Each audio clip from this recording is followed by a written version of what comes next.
Hey, what's good, everybody? Hey, this new news is crazy. Hey, like and subscribe. You know what I'm saying? Watch the video. You know what I'm saying? About to get into it. Let's get it. Good afternoon. I'm Breon Peace, the United States Attorney for the Eastern District of New York. Thank you all for joining us today.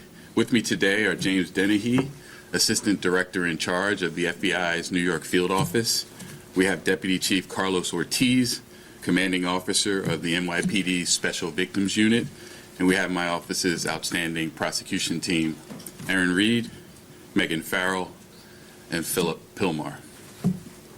We're here today to announce the arrest and charging of 3 defendants. Former CEO of Abercrombie and Fitch, Michael Jeffries, Matthew Smith, and James Jacobson, on charges of sex trafficking and engaging in interstate prostitution.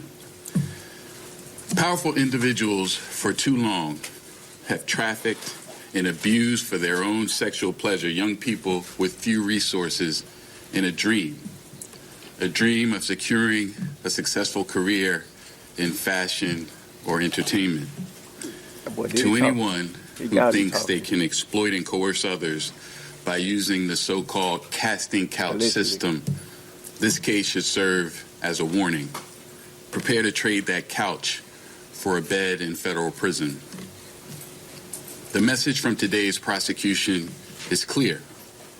Sexually exploiting vulnerable human beings is a crime, and doing so by dangling dreams of a future in fashion or modeling or any other business is no different.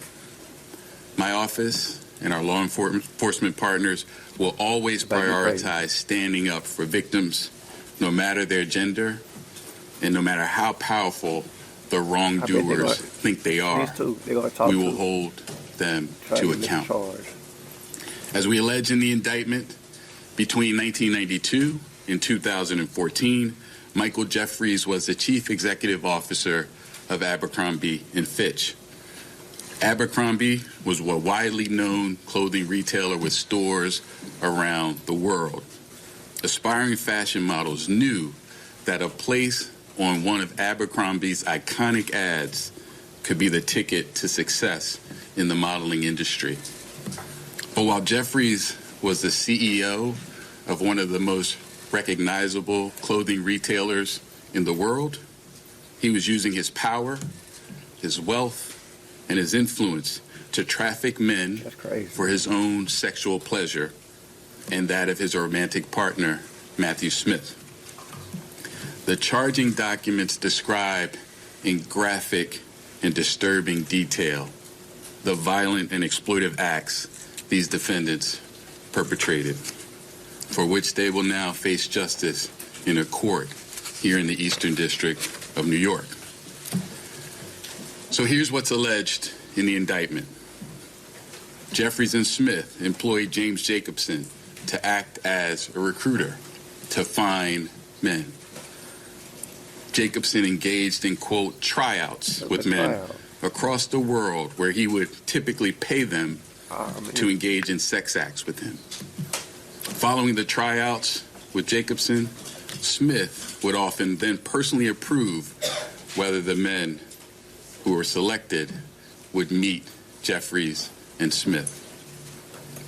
The defendants would fly the selected men to Jeffries and Smith's homes in the Hamptons in New York City or to hotels around the world in such places as England, France, Italy, Morocco, and St. Bart's for the purpose of attending events to engage in commercial sex.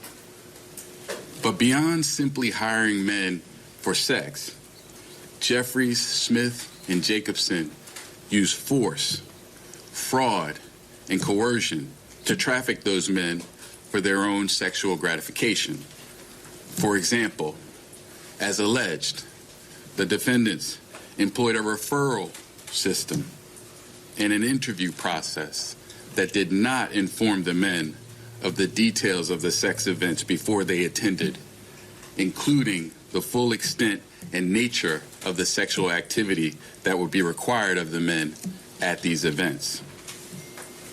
They caused the men to believe that attending these sex events could yield modeling opportunities with Abercrombie or otherwise benefit their careers.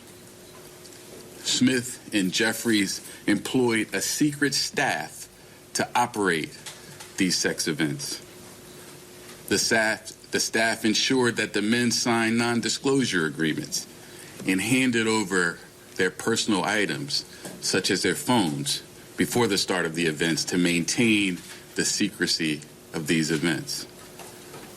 The defendants caused the men to believe that not complying with requests for certain acts, sex acts, during the events could harm their careers. The defendants pressured the men to consume alcohol, Viagra, and muscle relaxants known as poppers during the sex events. And they required the presence of staff during the sexual activity and ensured that the men did not leave the sex events until Jeffries and Smith decided that the sessions were over. Also, as alleged, on more than one occasion, Jeffries and Smith either directed others to inject or personally injected men with an erection-inducing substance for the purpose of causing the men to engage in sex acts the men were incapable of engaging in or unwilling to engage in. Additionally, the indictment alleges on more than one occasion when men did not or could not consent, Jeffries and Smith violated the bodily integrity of these men by subjecting them or continuing to subject them to invasive sexual and violent contact by body parts and other objects. As alleged in the indictment, Jeffries, Smith, and Jacobson didn't just carry this activity on for a couple of occasions. Their sex trafficking and prostitution enterprise lasted at least from the end of 2008 until early 2015. During that period, the defendants hired dozens of men and transported them to New York and around the globe. They spent millions of dollars on a massive infrastructure to support this operation and maintain its secrecy. This included hundreds of thousands of dollars of cash for commercial sex, prolific amounts of money for staff to run the sex events, money for domestic travel, international travel, hotel rooms, services from a security company, and Jacobson's salary, among other things.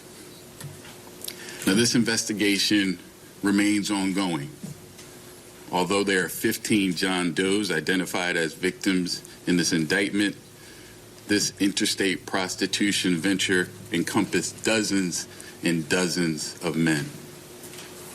And I encourage anyone with information about this case, including anyone who was a victim of the defendant's alleged crimes, to contact the FBI. 1-800-CALL-FBI. Now, I want to thank the victims who have already come forward for sharing their stories. Prosecutions like this are really impossible without the bravery of victims who are willing to report what happened to them to law enforcement. But this office, the Department of Justice, and its law enforcement partners will continue to work tirelessly to protect victims from powerful individuals who use their wealth and their influence to exploit and harm others for sexual gratification. In addition to my team, I'd like to give special thanks to FBI Special Agent Amanda Young and NYPD Detectives Paul Byrne and Antonio Pagan, who have worked hard on this investigation in the pursuit of justice. I feel like this is just the beginning.